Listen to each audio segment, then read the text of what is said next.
UDF പ്രവേശനത്തിന് എല്ലാ വഴിയും തേടുകയാണ് PV അൻവർ. പാണക്കാട്ടെത്തിയാണ് ലീഗ് അധ്യക്ഷൻ സാദിഖ് അലി തങ്ങളുമായും PK കുഞ്ഞാലിക്കുട്ടിയുമായും കൂടിക്കാഴ്ച നടത്തിയത്. മലപ്പുറം DCC അധ്യക്ഷനും ഒപ്പമുണ്ടായിരുന്നു. എല്ലാം ചർച്ച ചെയ്ത് തീരുമാനിക്കുമെന്ന് സാദിഖ് അലി ശിഹാബ് തങ്ങൾ പറഞ്ഞു. അതൊക്കെ രാഷ്ട്രീയമായിട്ടുള്ള കാര്യങ്ങളാണ്. UDFിലാവുമ്പോൾ UDF വിശദമായിട്ട് ചർച്ച ചെയ്യേണ്ടതുണ്ട്. UDF ആ കാര്യത്തിൽ ചർച്ച ചെയ്ത് തീരുമാനിക്കുകയും ചെയ്യും. അയാൾ ഉയർത്തുന്ന ആ പ്രശ്നങ്ങൾ, അപ്പോൾ പുതിയ വന നിയമ ഭേദഗതി അത് സർക്കാർ ഒന്നുകൂടി പുനരാലോചിക്കേണ്ടതുണ്ട്. അതിന് വരുന്ന സങ്കീർണതകൾ അത് പരിഹരിക്കേണ്ടതുണ്ട്. അല്ലെങ്കിൽ അത് സോഷ്യൽ ലൈഫിൽ കുറച്ച് ബുദ്ധിമുട്ടുണ്ടാക്കും എന്ന് ഞങ്ങൾക്ക് തോന്നുന്നുണ്ട്. പിണറായി സർക്കാരിനെ തോൽപ്പിക്കാൻ എല്ലാ വഴിയും തേടുമെന്നാണ് അൻവറിന്റെ പ്രതികരണം.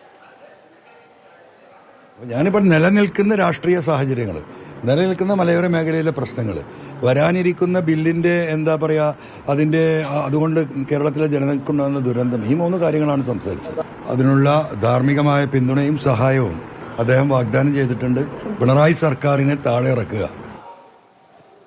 ഒന്നും തീരുമാനിച്ചിട്ടില്ലെന്ന് സതീശൻ പറയുമ്പോഴും മറുപടിയിൽ അയവ് വന്നിട്ടുണ്ട്.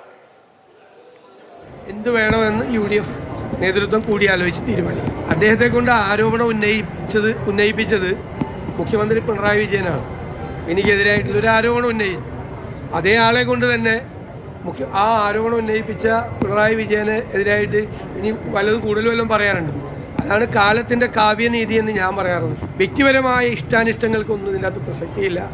രാഷ്ട്രീയമായ തീരുമാനം രാഷ്ട്രീയമായ സാഹചര്യങ്ങൾക്കനുസരിച്ച് തീരുമാനിക്കും. എൻ്റെ വ്യക്തിപരമായ ഇഷ്ടാനിഷ്ടങ്ങൾക്കൊന്നും ആ കാര്യത്തിൽ ഒരു പ്രസക്തിയില്ല.